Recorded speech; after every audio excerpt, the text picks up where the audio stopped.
my friends, welcome back to my channel, or if you're new here, welcome to your new favorite place on the internet. My name is Bella, and this is going to be a weekly vlog. I have been editing this vlog and I did realize that I haven't really introduced it just because I kind of just like jump right into things, which can be fun for sure, absolutely, but I also wanted to just take a quick second to be like, hi, how are you doing? I've missed you all. I didn't upload a video last week because I was focusing on studying for my TOEFL, which I am going to be talking about during this vlog, and I'm also going to be sharing my experience taking the TOEFL, how I did, how it went, how I feel. It wasn't the smoothest of experiences, and I do have a bone to pick with TOEFL. Point is, I'm going to be talking about it later on in the vlog. I'm also going to be reading two very exciting, actually three. Oh my goodness, okay. I'm going to be reading three very exciting books in this vlog. Before we can get into any of that though, I've just received a package, you know what I mean? This is actually the very first online order that I've placed. Today is March 11th, and this is literally the first purchase of the year of 2025, which I am, you know, it's like a little thing, of course, like there are bigger things to be proud of or to speak of, but this is like a small win for me because this is something that I've been trying to work on since I think the beginning of 2024 or the ending, like around the end of 2023. I really wanted to just be more self-aware of where I was spending my money and, you know, what things I was, you know, como que dedicándole mi tiempo y mi dinero y mi esfuerzo. Like, I just really wanted to be a little bit more mindful of the things that I was buying and the things that I was using my resources for. So yeah, like this purchase was a long time coming, but I'm just like really happy about it, and I am so excited to share this, like the contents of this package with you guys, because okay, like I'm just gonna shut up and open it because like that is the only thing that is left to do. Why would you let the Cyclops live? Oh, okay, for sure, absolutely. Am I filming in slow? No, okay. I feel like that's a trauma that's never gonna leave. Like every single time that I start a new clip with this camera, I'm gonna be like, am I recording in slow motion? But no, I think we're good. This unboxing has layers because we do have books, but then we also have other products, and you know, they're not really related to reading in any way, shape, or form, but I still feel like it could be fun to share it with you guys because it is still a part of my life. So this is like really random, but the first thing that I see here is glycolic acid. Yeah. I've recently run out of this exact bottle, and it lasted for quite a while. Like I think I bought it last year and it's just now about to end. So I was like, I need this because I've been using it quite a lot. So like I need another one. So obviously I don't know why I'm explaining this, but basically I just bought a refill of glycolic acid. There we go. The more you know about me. And then, okay, this is something that I've been pondering, or like I've been thinking about, I've been contemplating. I have been, as you guys know, I've been going to Pilates, and I've also just really wanted to focus on, you know, leading a healthier lifestyle, exercising in a healthy way. And I've been running, I've been walking, I've been doing Pilates, and obviously I don't have a lot of workout clothes. I think I have like 2 leggings and 2 tops, and obviously like it does work. I do have a washing machine. I feel like something that really helps me be more motivated to exercise and to like actually get ready, something that motivates me even more to exercise and to be healthy and to go to these classes is to have workout clothes. So I thought, you know, like there's no harm. There's no harm in buying a couple of workout fits or like sets. The 2 sets that I have, they're both black. So I was like, okay, let me just add a little bit of color. Like it literally won't kill me to add a little bit of color to my wardrobe. Like I swear 80% of my outfits or my closet is black, which is worrisome because I feel like I could totally do more colors. I just never gravitate towards them. So I was like, let's try a little red one. Let's see what happens with a red workout set. So we have this red one, very nice, very cute. If I were, you know, like a tiny bit more confident, I would show you guys how it looks when it's on, but no, we're not gonna do that. And even though I did say that I wanted to add more color into my workout sets, this is like a dark blue, like literally the color that I'm wearing now. You see, I need to work on feeling more comfortable wearing really bright colors.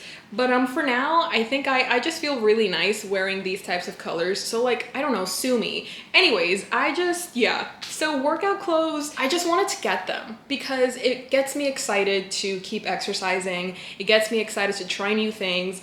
And I feel like when I look pretty, I do better.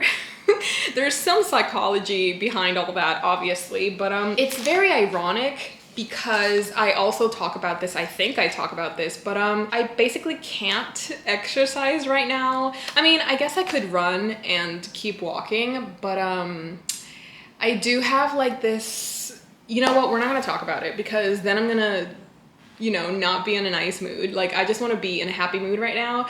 But I do have, I've been developing some complications with my shoulder.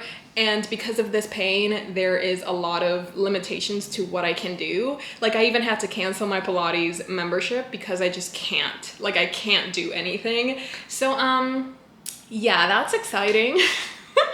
Anyways, okay, so the only thing left in this box, the only thing left in this box, there are 2 books in this box. Now, this is very, very important because these 2 books might be my most anticipated reads of the year. I don't see myself being more excited about any other book that I'm going to be reading this year more than these 2. So with that said, let me first, okay. This is gorgeous. Oh my goodness, okay. So the very first book that we have here, coño, pajarito del diablo, cállate. Okay, so the very first book that we have here is Blood Over Bright Haven, written by M.L. Wang. Now listen, M.L. Wang also wrote The Sword of Kaigen, and The Sword of Kaigen was my January Patreon buddy read. It was also my first 5-star of the year. So obviously, when I say that I have high expectations for Blood Over Bright Haven, that could totally be the understatement of the year. Like, I feel like I've never had such high expectations for a book, like higher than the expectations that I have for this one, because this one is actually my March Patreon buddy read. Like, so many of us loved The Sword of Kaigen on January that we decided we wanted to read another M.L. Wang book, and so we are, and it's like, I'm so excited because already so many people have said that they are really enjoying it and that it's kind of different from The Sword of Kaigen, and even people that didn't really vibe with The Sword of Kaigen are saying that they're liking this one a lot more, and I just realized that my nails kind of match, so it's like perfect. The way that I didn't plan that, but it's so perfect. Look, stunning, beautiful. Yes. We also have the red, what is this word? Like red edges, red tinted pages, red tinted edges. Yes. For 20 years I've suffered every, sorry, the epic brain rot is so real. I just read for 20 years and I immediately started singing Odysseus from Epic the Musical. So it's actually one of my favorite songs where he, like, where's my phone? I need to show it to you. Unless I get copyrighted, which I really wouldn't appreciate. The way that I was literally listening to this on my way back home. For 20 years I've suffered every punishment and pain. Oh, the way that these match, the way, I already know. Like, this book already got bonus points, or like brownie points, because it reminds me of the final saga of Epic the Musical, which is the Ithaca saga. Blood Over Bright Haven, I actually have no idea what it's about. The first woman ever admitted to a prestigious order of mages unravels a secret conspiracy that could change the practice of magic forever in this standalone dark fantasy from the author of The Sword of Kaigen. Like, that's all I need to know. That's really all I need to know. From the author of The Sword of Kaigen, yes, I'm sold. I also haven't bought like a hardcover in such a long time because I feel like for years now, I've been preferring paperbacks over hardcovers. But for some reason, the paperback was like a lot more expensive than the hardcover. So I was like, you know what? I'm good with the hardcover. I'm fine. And honestly, I really am. Like, I'm living for the edges. It kind of reminds me of my own DIY edges that I used to make back in the day. Oh, there's another map in the back. Okay, period. Okay, I love that. I love this author portrait. Let's go. Okay, so this was the first book that I got. Oh my God, I'm so excited. The exclusive vlog for this buddy read is gonna go so hard. Like, I just know it. Like, I just know it. That was the first book in this unboxing. And then the second one, last but most definitely not least, es que tú no entiendes la emoción que yo tengo. Okay. This next book, this last book, ooh, okay, we got deckled edges. This weighs, this book weighs, just absolutely. So this book, this book. Okay, this book is The Odyssey by Homer, obviously. Or Homero in Spanish. Translated, this is important. This is the edition that is translated by Emily Wilson. Now, I decided to go with this specific translation because I have heard beautiful things about Emily Wilson and the way that she translates and the way that she decided to go about, you know, this epic work. Emily Wilson has chosen immediacy and naturalism over majestic formality. She preserves the musicality of Homer's poetry, opting for an iambic pentameter whose approachable storytelling tone invites us in, only to startle us with eruptions of beauty. Wilson's transformation of such a familiar and Wilson's transformation of such a familiar and foundational work is astonishing. I mean, bestie. I mean. Ooh, she's also translated Seneca's 6 Tragedies and the 4 Tragedies of Euripides. Good to know. That is very good to know. To my daughters, Imogen, Psyche, and Freya. You're kidding. You're kidding. I'm stealing these names from my own daughter. I'm so sorry. Odysseus himself seems to contain multitudes. He is a migrant, a pirate, a carpenter, a king, an athlete, a beggar, a husband, a lover, a father, a son, a fighter, a liar, a leader, and a thief. The poem promotes but also questions its own fantasies and ideals, such as the idea that time and change can be undone, and the notion that there is such a thing as home, where people and relationships can stay forever the same. If the introduction is hitting this hard, I can't. Ooh, we got maps. We've got maps. Absolutely love it. We have another map. We have another map. We have another map. Tell me how he wandered and was lost when he had wrecked the holy town of Troy, and where he went and who he met, the pain he suffered on the sea, and how he worked to save his life and bring his men back home. He failed, and for their own mistakes, they died. They ate the sun god's cattle. Como acaba la canción? These cows were immortal. They were the sun god's friends. And now that you've pissed them off, who do you think he'll send? If you have not connected the dots, I will connect them for you. I obviously have to read The Odyssey now that I am so obsessed with, well, this is not actually, with Epic the Musical. This has been my obsession since I first heard it back in February, I want to say. And the way that my life, my day-to-day life consists of listening to all of these songs on shuffle. This is how I work. This is how I spend my days. I just literally live and breathe Epic the Musical. And so obviously I have to read where it all started, where it all began. Epic the Musical, if you've never heard of it before, is basically this adaptation, this musical adaptation of the Odyssey. The beauty, the pain, the heartbreak, the characters of Epic the Musical, which are obviously based on this Greek epic. We have Odysseus, we have all of the Greek gods, we have Athena, we have Poseidon, we have who else? Apollo, we have Hephaestus. Like, we have obviously all of the great Greek gods, and we are basically following this single simple man, Odysseus as he's trying to make it back home to his wife and his son, Penelope and Telemachus, after the War of Troy. Everything that Odysseus had to go through in order to get back home after the war. And I mean, the amount of pain, the amount of death, the amount of heartbreak, and everything that he had to go through, it's just... I'm very interested to see how the musical differs from the actual original material. You know what I mean? Like, what did they leave out? What did they maybe exaggerate, or what did they add? I want to compare and contrast Epic the Musical to The Odyssey, translated by Emily Wilson, and I feel like this is just going to be an incredible experience. Oh my god. No sé cómo decirte. I'm so excited. That broke my heart, and sitting on the bed I wept and lost all will to live and see the shining sun.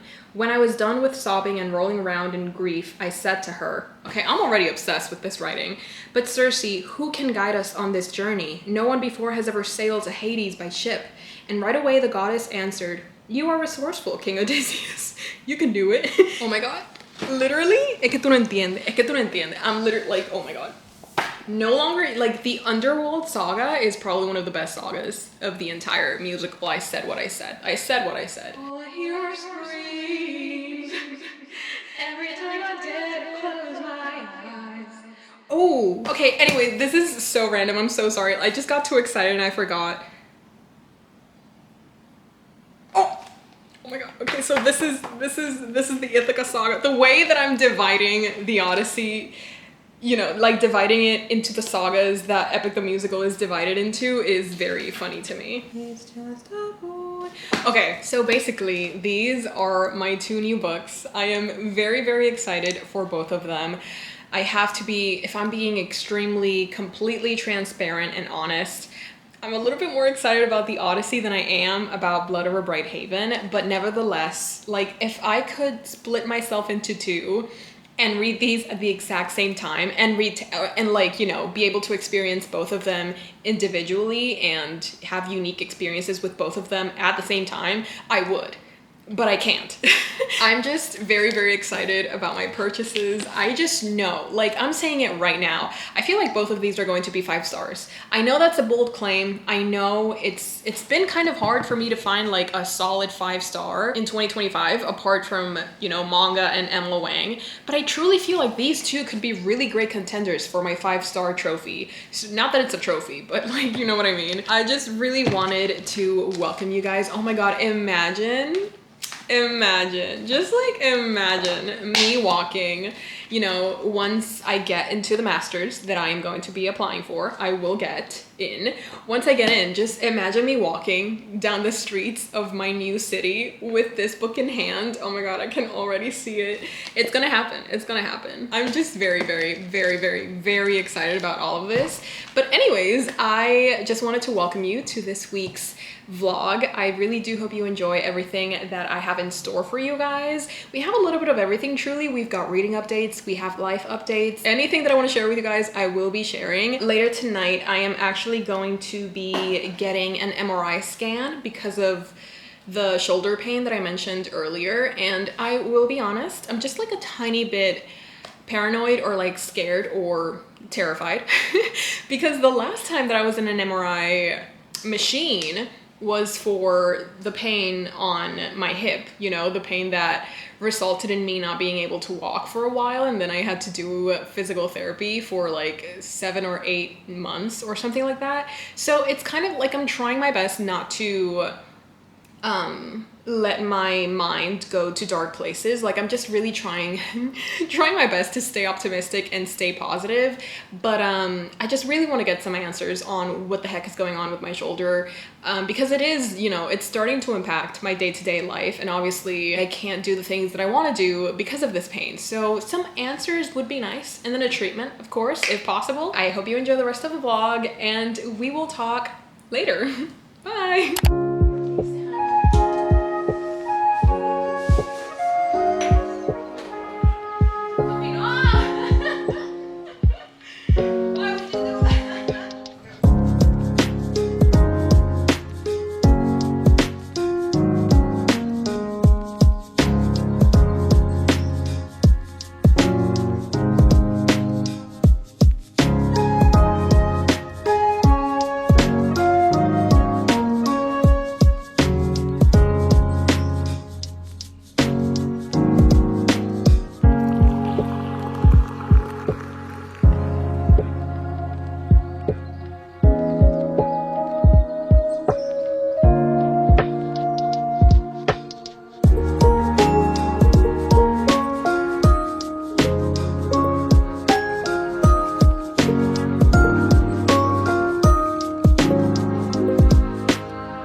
Thank you. All right, so here we are on my desk. I have just been, you know, doing my test prep. They do give you like a free activity of the day, and today's activity was an academic discussion. They give you like a topic and you just have to write about it. See, I'm salty about this because I feel like that is not an extra article, but like, I'll give it to them. I'm like, sure, pop off, I guess.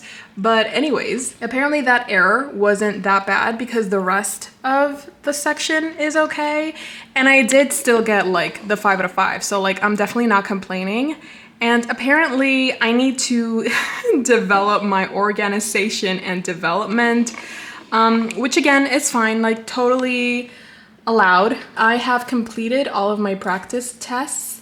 And these are all of the different sections that we have. We have reading, listening, speaking, and writing.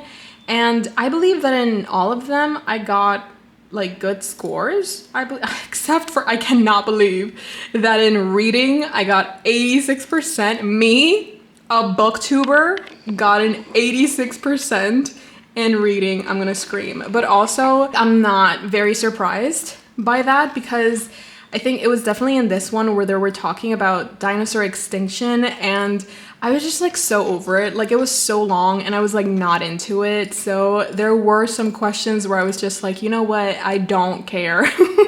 Obviously, I'm not going to be bringing this, you know, this vibe, this mood to the actual test. But like in this practice test, I was just like, this is so much information and my brain is too tired. I can't do it. So like, I do understand why I got this score. On listening, I got 100%. So never say that I'm not a good listener. And then on speaking, this one, listen, it's just embarrassing because I'm not great at forming opinions, especially when I'm timed. Like, I didn't do horribly, but I also didn't do perfectly. So I feel like this is another one that I'm gonna wanna redo. Yeah, my delivery could definitely use some developing, but we also have writing. And in this one, I'm actually pretty proud because I feel like this was the section that was stressing me out the most. But I got both like great scores in the academic discussion and the integrated writing. So I'm really happy with this one. I should definitely retake reading and speaking just for my own peace of mind, because otherwise I'm gonna feel a little bit, what's that word? You see, this is why I probably didn't do so well in speaking, because I kept being like, you know what I mean? So yeah, I'm definitely going to be trying to use less of those phrases and definitely not use ums and ahs and just silence, because that's definitely something that I have to work on. I'm going to be retaking both reading and speaking, but for the listening and the writing, I did really, really well. I'm very proud of myself in that point. And honestly, I think that practicing has definitely helped me feel a lot more comfortable with the test and confident in my own skills. So I think that just doing them again, maybe tomorrow and also today, after I take a quick break to, you know, eat these grapes. I really need some brain food right now. So I feel like after I eat these grapes, I'm gonna retake the reading and speaking. So that's me for now. Just, yeah, that's me.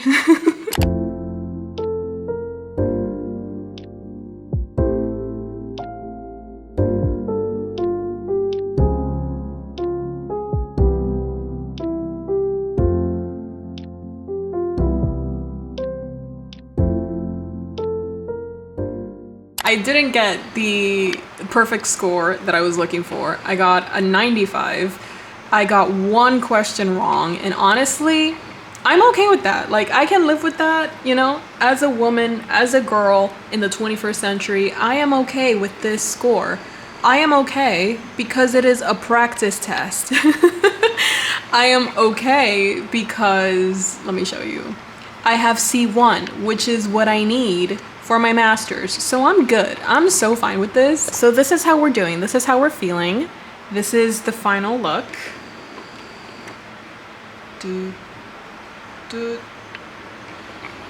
Again, I'm just going to take a quick break now. Maybe retake the speaking one in a couple of hours, but so far I'm feeling, yeah, my speaking is astounding. I'm feeling pretty confident, so I don't want to overdo the studying either, so I think I'm gonna take a break for a little bit. And yeah, 2 days is the day that I will be taking my TOEFL exam and hopefully getting the grade that I need in order to apply for my master's. I am feeling very confident about listening and writing because I got good scores on both of them.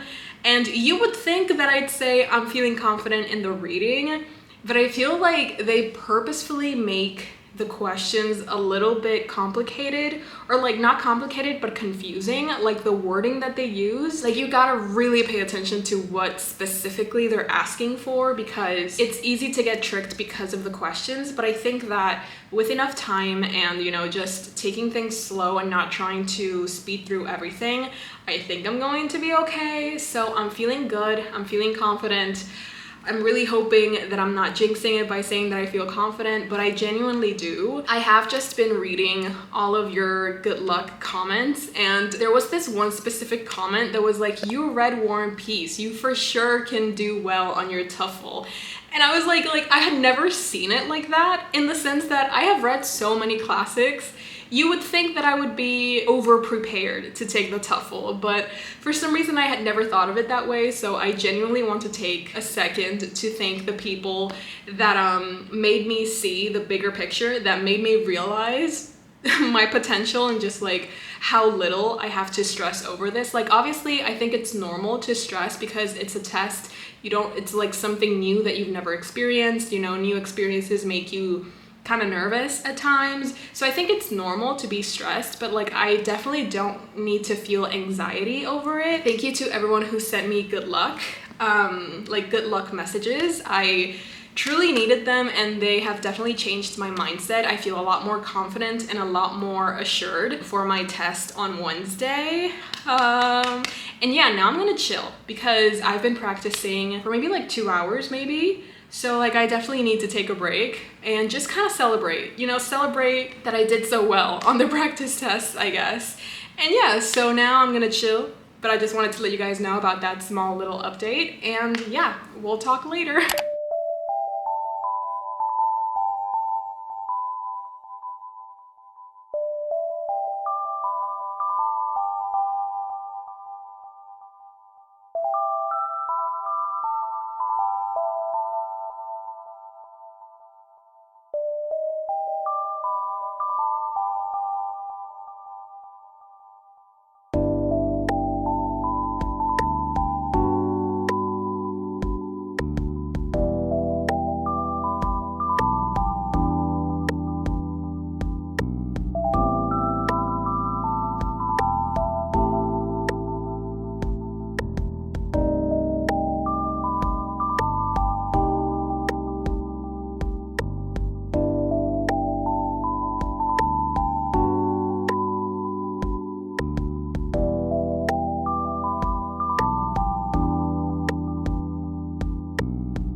hello? You don't go here. This is where you go, thank you. Like, the difference. Junji Ito and then all of my shoujo manga and Heartstopper. Anyways, we need to include the fragrant flower blooms with dignity in this. I guess it just makes sense to put it there since it's taller than all the other ones. That was very satisfying, thank you so much. Anyways, that's it. Okay, so this is going to be a quick update because I am just a tiny bit sleepy. I will not lie to you, it has been a very long day and I am looking forward to getting under the covers, but I do have to talk about the fact that I finished reading The Fragrant Flower Blooms with Dignity, written by Sakamigami. This was just extremely cute. Like, I was not expecting anything less. I do see like potential buildup of tension between several characters, which is always very interesting, and I am very excited to continue with this series. I don't know when I will though, because I feel like I have so many other series that I want to get to first, but this is definitely like a great option when I'm looking for something lighthearted and sweet and fun and, you know, like your first crush and the first romance, your first love. I love reading books like that. I love reading manga about that because it's just so cute, okay? It's literally the cutest thing ever and I always have such a great time. So this was no exception, for sure, absolutely. Like, I just had a fantastic time reading this one and there were just so many cute moments. Like, I'm sure we will have even greater ones the more volumes that we read. I think my favorite one, okay, sorry, I have to gush just for a second. I think my favorite one was like almost at the end where they're having this phone call and the guy is just like, why is she speaking so politely to me? Like, I wish she would speak to me as if I were her friend. And he decides to like go for it and tell her like, hey, can you speak to me like if I was your friend? And he was like, I wish I could see her face when I told her this. Is she going to be grinning? Is she going to take this the right way? Like, how would, like, I just want to see her right now. And then it switches to her POV and she goes, he didn't realize that I was grinning the whole time, right? Like, this is why I love dual points of view, because you can do scenes like this where the guy is like, oh my god, like, I'm such a moron. Why would I blurt something so embarrassing? I'm just, what kind of face is she making right now while talking on the phone with me? And I wonder what kind of face she'll make when she hears what I'm about to say. And it's just like, this is the face that she makes, you know what I mean? Absolutely, absolutely. I had such a fun time with this one, and I think that before I go to bed, like, I will be under the covers, but I'm not, like, I am tired, but I'm not necessarily ready to fall asleep. So I think that before I go to sleep, I'm going to try and read one chapter of The Master and Margarita. So here we go. I've read a couple of pages. Actually, I'm not annotating this one. I read the first 2 chapters and I didn't feel like annotating anything.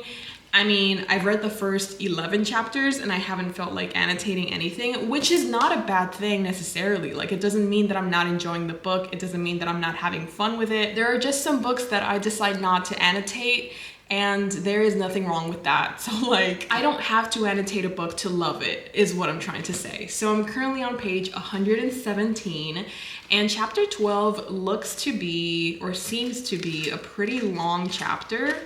So I think I'm definitely, like, it's going to help me fall asleep, is what I'm trying to tell you. This chapter is called Black Magic and Its Exposure. So I am very excited to see where the story is going to go. Like, it's very eerie, it's very mysterious and weird, and like, we don't really exactly understand what's happening. We do know the devil is at play here somehow. He's doing something and he has his posse and he's doing stuff. Why is he doing these things? We don't really know. Maybe he's just doing it because it's fun. But so far, there's been a lot of disappearances. There's been a lot of, well, not a lot, but there's been a couple beheadings for sure. So it's a very peculiar book for sure, but I was expecting it to be this peculiar considering all of the things that people have told me about this book. So I'm just excited to see where the story is going to go. But for now, I just want to go to bed, my dude. Like, I'm going to be so honest, I just want to sleep. So I'm gonna read for a while and then get some very well-deserved shut-eye. So yeah, talk to you in the morning.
Having like one of those weeks, you know what I mean? But then it's only Tuesday, so you're kind of like, what's going on? That's me right now. That's where I've been recently. Today is Tuesday. So many things happened yesterday. It's so hard to wrap my head around everything that went down yesterday, from having to go to the doctor to, you know, worrying about this really intense pain that I have in my shoulder whenever I move it, to having to schedule an MRI thing, like an MRI scan, to make sure that the shoulder thing is not as severe as my brain is making me think it is.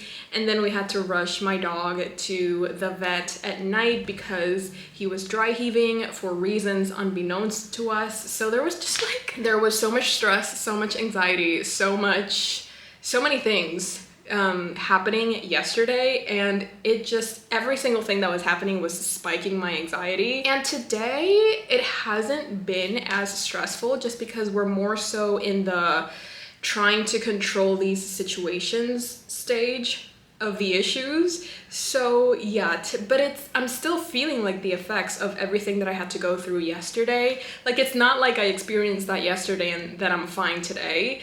I really don't want to film. I really didn't even want to go to work this morning, but obviously these are things that we have to do. I feel like talking about them and, you know, sharing these things with you guys does make me feel better. It does help. And I just want to keep trying, you know, because the healing process is not linear.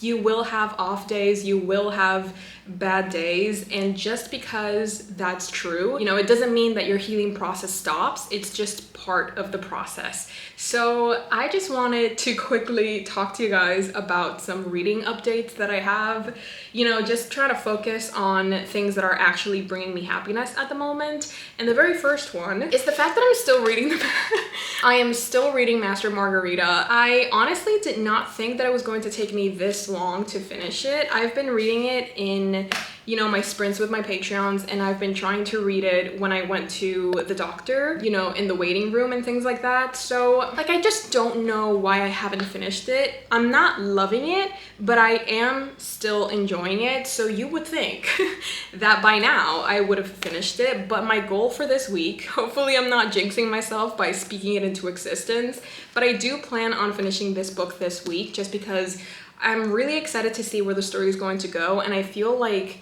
si le sigo dando de larga, or like if I you know, wait even longer to finish this book, I'm going to lose the plot and I'm just going to forget, you know, special or important details. So I'd rather give it my best and try to finish it this week. I'm not even missing that much. I'm in chapter 24, the beginning of chapter 24, which is page 276.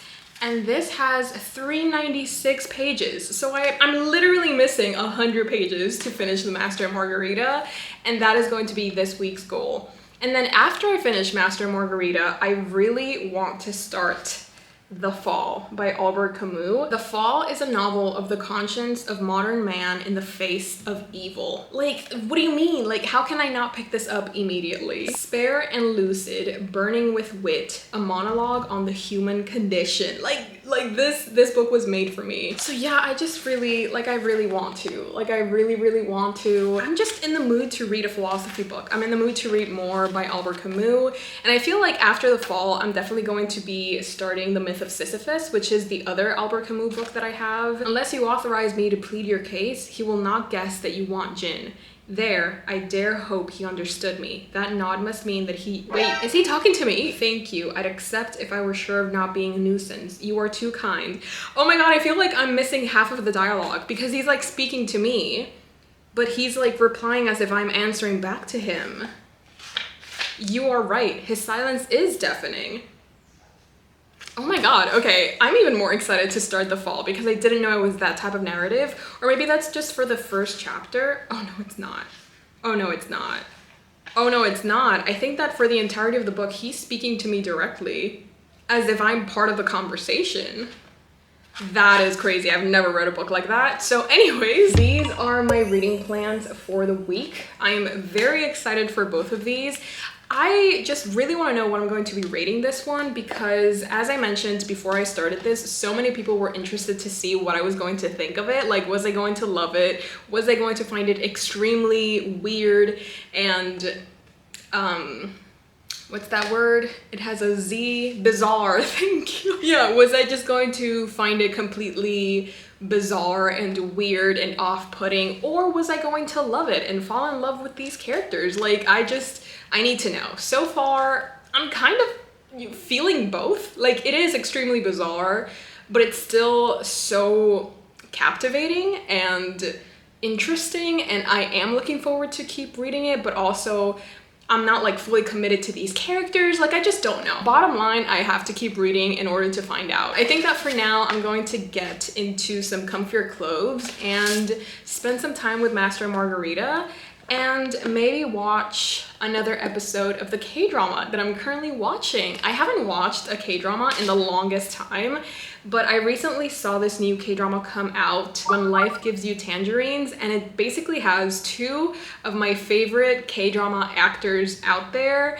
And like, as soon as I saw that they were the main characters, I was like, oh, I need to start this immediately. And I watched the first 3 episodes. I already got teary-eyed. I already got emotional. There's something about the writing. Oh my god, and the director of When Life Gives You Tangerines is the same director as My Mister. So like, you already know this K-drama is going to break your heart. So I think I'm going to watch one more episode of When Life Gives You Tangerines and then just see where the day takes me. Because honestly, I feel like I just need— I need to make today about doing activities, like self-care activities. Just take a nice bath, get on some comfy clothes, read books that I like, watch K-dramas that I enjoy, just like surround myself with my hobbies and the things that make me happy. So that's what I'm going to be doing today. I hope March has been treating you with kindness and with love and compassion. Unlike me. If I can't have it, I hope you guys do. And I mean, okay, wait, because that sounds a little bit pessimistic. I had a bad day. It's not a bad life. It's not a bad month either. Like, I've had some great days in the month of March. It's just that right now, the only thing I can think about, the only thing that is in my nervous system is the events of yesterday. But in the grand scheme of things, I have been having a good month, and I hope that you have been too. So I'll talk to you guys later. I hope you're enjoying the vlog, and I will keep you posted.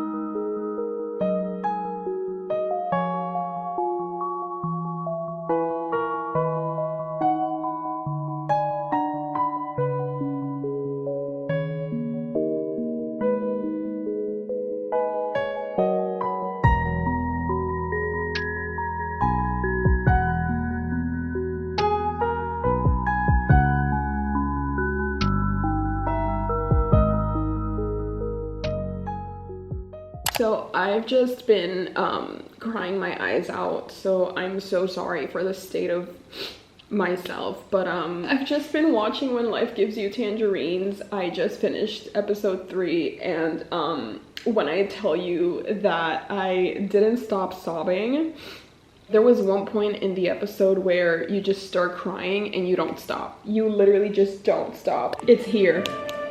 When this shut up. Oh my god.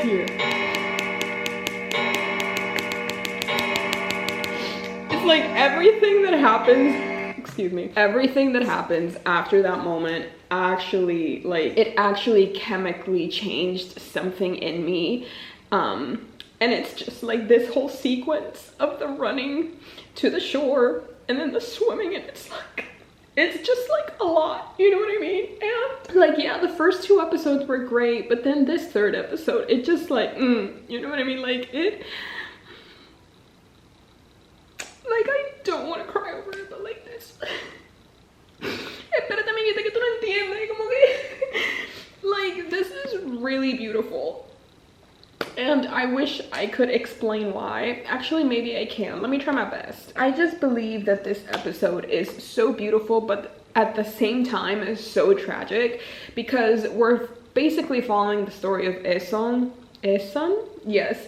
And she's always wanted to be a poet. She's always wanted to work in literature. She loves writing, she loves reading, and she has like really big dreams, but she lives in a world, or like in a country and in a year where women, they're just not all that, you know what I mean? Like, all they're good for is to be good housewives, to maintain the household, to be good mothers. They can't really have ambitious dreams. They're just not women. There's not enough space for women to develop their own dreams and aspirations. And so in this episode, we see our main character like realize this, and realize that really the only place that she has in this world is to be a housewife and to live making another man's life easier, a man that she doesn't even know, a man that all he does is eat sugar cubes like a pig or like a horse.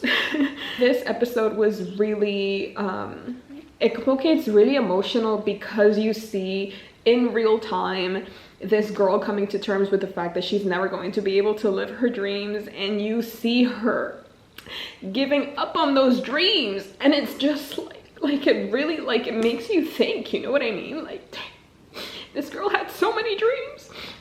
But then it's heartbreaking on that side, but then it's also beautiful, because it is such an innocent and beautiful and a heartwarming portrayal of first love and innocent love and like young love, the things you're willing to do for the first and hopefully your last, you know, for like the love of your life. And these 2 kids, como que they love each other so much, you know what I mean? Like, they love each other so much, and their love is so pure, and it's so cute, and like, just seeing them together makes you want to root for love. Like, even if you're a hardcore non-believer on love and romance, seeing them together, it's like, maybe love does exist, you know what I mean?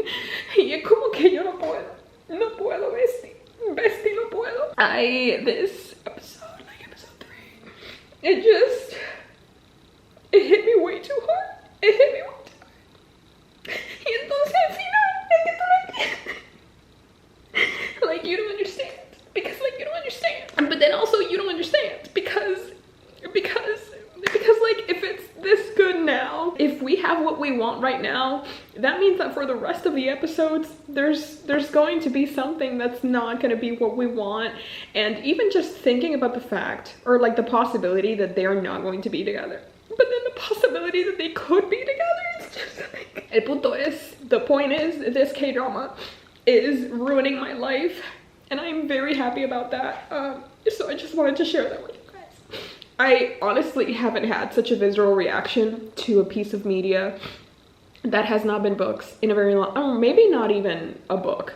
Like, I just have not had this much of a visceral reaction to a piece of fiction.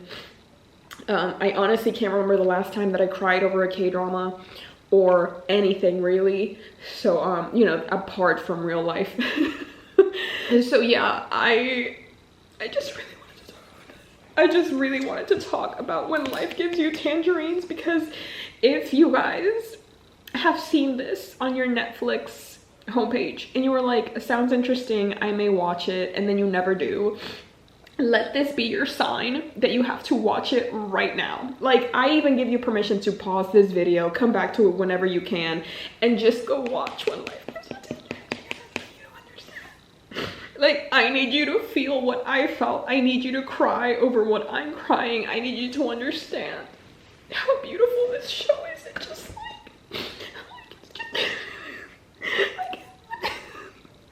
I can't talk. I can't talk. Like, I'm okay, but like not really, but like it's fine, but like I'm over it. Like, for sure I'm over it. Like, I'm obviously over it. So I'm gonna go run some laps around my house because but yeah, just wanted to talk about When Life Gives You Tangerines. Hope y'all are having a wonderful evening or night or day whenever you're watching this. And I'll talk to you in the morning. I am actually going insane, like I can't.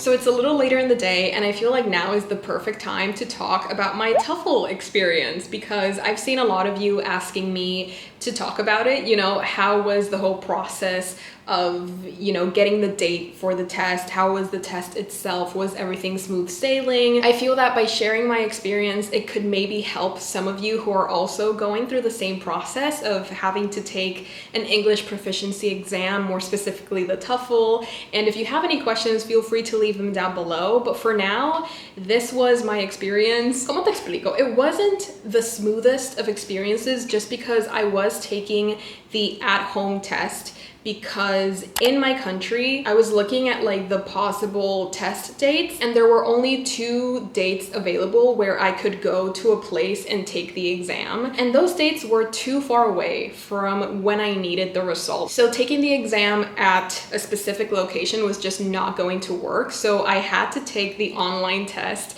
which, I mean, you can go into the TOEFL website. It tells you everything you need to know about how to prepare your space to take this exam. Like, you cannot have anything on the walls. You have to be in a closed room. You have to show your proctor, who is this person that's going to be with you, like, you know, seeing your screen and making sure that you're not doing anything illicit during the exam. You have to show them the room, you have to show them under your desk, you have to open the drawers. Like, they do their job, basically. Yeah, they're very detailed in what they do, and basically they just want to ensure that there is no way for you to cheat during the exam, which, I mean, for sure, absolutely. Like, that is a little bit stressful, not because you're doing anything wrong, but just like on the off chance, like it's like the same experience of going through the airport. You know that inside your suitcase there's nothing illicit, there's nothing illegal, but that doesn't stop you from feeling anxiety when it goes through the scanner and being like, and maybe they're going to find something that you didn't even know was there. Like, it's just the anxiety of it all, but it was all fine. I did have to take my exam twice, which honestly, I don't want to talk about it that much because I did have like a full-on mental breakdown the first time that it happened, because it wasn't even my fault. It was a technical difficulty that they had, and the proctor then decided to tell me that my exam was terminated and that it was not valid. So after spending 3 and something hours working my butt off on that exam, and honestly, personally feeling like I did really, really well, the proctor goes and says that, hey, that didn't really matter, and you're going to have to pay for another exam. You're going to have to do this all over again, and there's nothing I can do about it. Obviously, it's not a very pleasant experience, but I did the exam again Obviously you get different questions, but it's basically the same structure for the test. You have listening sections, reading, writing, and speaking. Basically the TOEFL is testing how well your reading comprehension is or your listening comprehension is in an academic atmosphere. You know, it's not just like a random conversation between friends. It's like a conversation between a student and a professor. And you just have to listen to what they're saying and then answer questions about it. Yeah, the test itself, I feel like it's not that hard. I think that the hardest part of taking the TOEFL is not letting your nerves get the best of you, because I feel like personally in the speaking section, it takes me more than 30 seconds to get my thoughts straight, and to be able to form a coherent sentence, I definitely need more than 30 seconds. And 30 seconds is all you get to prepare your answer. So I didn't do my best in speaking, but that doesn't surprise me because I'm not a good public speaker. I never have been. It's not my forte. I've accepted it. I've moved on from it. It's just something that I'm obviously going to have to work on, but I'm like not mad about it because I did get my scores back, and I am very, very happy with them because they get the job done. Like, they give me the level that I need in order to send my admissions to, or like my application form to the master's, which was all that I was looking for. So like, I'm happy with this development. Also, the test is pretty long.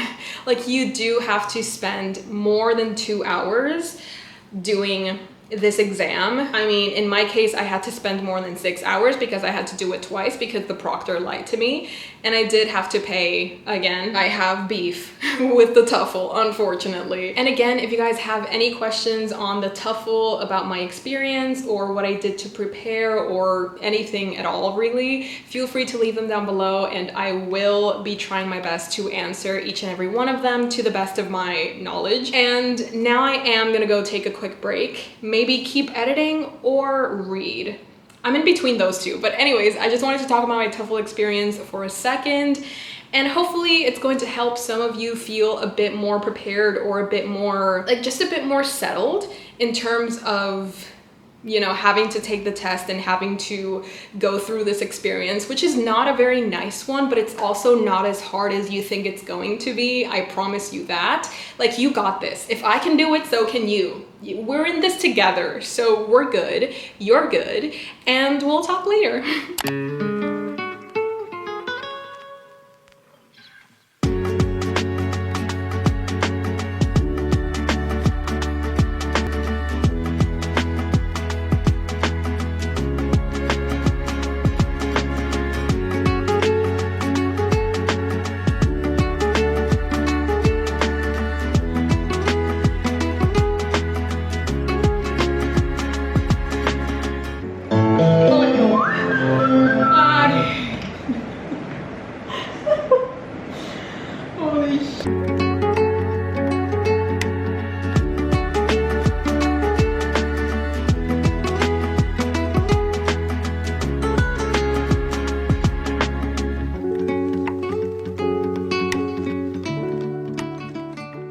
Hello, my friends. How are we doing? How are we feeling? I hope you're having a great week whenever you're watching this. So I thought to wrap up this vlog, I would give you guys some final updates, because I did mention quite a lot of different things in this vlog that I feel like I want to update you guys so that you don't worry. So first and foremost, Cooper, my dog, the one that we had to rush to the emergency vet on Monday night, he's doing a lot better. It was very random. It happened so quickly, but he's fine, he's okay, and that's what matters. So we're good. He's happy, he's running around already, like he's back to being perfect. So we have that. In terms of my shoulder pain, I did get the MRI scan and I have to start physical therapy, which, you know, it's not something that I'm looking forward to, but honestly, I'm relieved that it's not as bad as it could have been. So, you know, a win is a win. A win is a win, and I'll take it because I have no other choice. What else did I mention? Oh, I also sent in my application for my master's program, so I'm just waiting to hear back from them. I don't really know when I'm going to be hearing back from them, but I guess we'll just see. But I'll definitely be keeping you guys updated because like I want to speak it into existence. So I will definitely be keeping you guys updated on that front. And then we do have one reading update. I did manage to finish The Master Margarita by Mikhail Bulgakov. So listen, I'm just gonna put my coffee down for this because I feel like I need both hands to explain my experience reading The Master Margarita. So as I was editing this vlog, I realized that I never really speak about what this book is. So before I tell you my rating and my final thoughts, let me just describe what The Master Margarita is about. The thing is, this book is so many things. It's a political satire, it's a romance, it's historical fiction, it's magical realism, it's a melting pot of so many different genres that you'd think would never work together, but somehow they do. The product of that mix of genres is this. It's The Master Margarita. We have so many iconic characters. We have the devil himself, or like Satan himself. He has like this little posse of vampires and talking and walking cats. We have this woman, Margarita, who's in love with this master, who's a writer, who is writing the story of Pilates and Jesus Christ. It's just like there is so much happening in this novel. Honestly, the best way to describe this book is to call it a fever dream. For sure, absolutely. Like that is the only way that any of this makes sense. And honestly, most of the characters in this book end up feeling like that. Some of our characters even end up in mental institutions because of the things that occur in this book. We basically have two storylines. We have the one where we're following Satan, or Woland, as he's called in this book, as he's wreaking havoc in Soviet Union, Moscow, hosting these balls and doing these seances and driving people insane. And then we're following Pilates as, you know, like the days leading up to the death of Jesus Christ, but we're following it more so from the perspective of Pilates. Sorry. We're following it from his perspective and like the guilt that he feels over the decision that he made and trying to make it right in a way. So those are the two storylines that we're following. This book has so many things going on. We've got political satire, supernatural chaos and mayhem, and also two lovers that would do anything and everything to be together. Yeah, I guess. So like this is why it took me so long to explain what this book was even about, because it's so complicated. But let's do a rundown of the things that I liked and the things that I did not like, because there are a couple. My favorite thing about this book is probably the atmosphere. I love how eerie it was. I love how mysterious and tense and at times diabolical it was. The horror aspects as well were very riveting and exciting. I also really enjoyed how the author called out the society and like the absurdity of the system, and you know, what's that word when you're doing illegal things but you're like part of the government? What's that word when it's like corrupt? Yes, thank you. I love how the author calls out corruption and censorship and the way that he just won't stand for any of that, and he is going to let literally everybody know. There were also times where I really enjoyed the writing, especially there's this one page where I feel like this is basically the thesis of the book. Kindly consider the question, what would your good do if evil did not exist? And what would the earth look like if shadows disappeared from it? Shadows are cast by objects and people. Here is the shadow of my sword. Trees and living beings also have shadows. Do you want to skin the whole world, tearing all the trees and living things off it because of your fantasy of enjoying bare light? You're stupid. Amongst all the other things that he wanted to say, I think this is one of the main subjects, or like the main themes of the book, which is there can be no good without evil. There can be no light without darkness. And then Let me talk about the things that I did not like, because yes, there are a couple, maybe a little bit more than things that I actually did enjoy. I think first and foremost, it's like nothing against the novel itself, but it's just that I could not connect with the characters. There was no emotional connection to them. I felt nothing for these characters. Like, so many people died or they were going through like really horrible things. And I was just like, that sucks. But I didn't feel their pain. I didn't feel, you know, for example, Margarita, when she was looking for the master, when she was feeling lonely, when she was feeling abandoned, when she was, you know, so distraught by not being with the master, I didn't feel any of that. Like, yes, you are telling me how she's feeling, but I'm not feeling it myself, because there was just never, I had no connection to these characters, like no emotional connection. I was not invested in this story either. Like, whatever happened to these characters, I was just along for the ride. If all of them died, I would have just been like, oh, interesting, okay, that's a choice. If they all stayed alive and lived happily ever after, I would have probably had the same reaction. If you've been here for a while, then you know that the connection that I build with the characters as I'm reading the books is pretty important for me to enjoy the book that I'm reading. So it is truly just like a personal thing.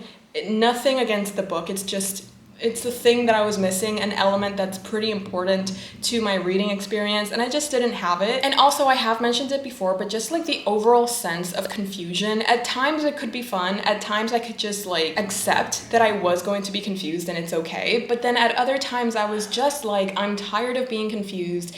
I wish this story or the structure were a bit more straightforward. Like, I needed a little bit more clarity is what I'm saying. At the end, all of our questions, I guess, were answered, but by that point, I was just kind of over the story, if I'm being completely honest. Yeah, the structure, the confusion, the lack of connection to the characters, it really hindered my ability to fully enjoy this book. But as I mentioned before, there are still a couple of things that I've really enjoyed from this book.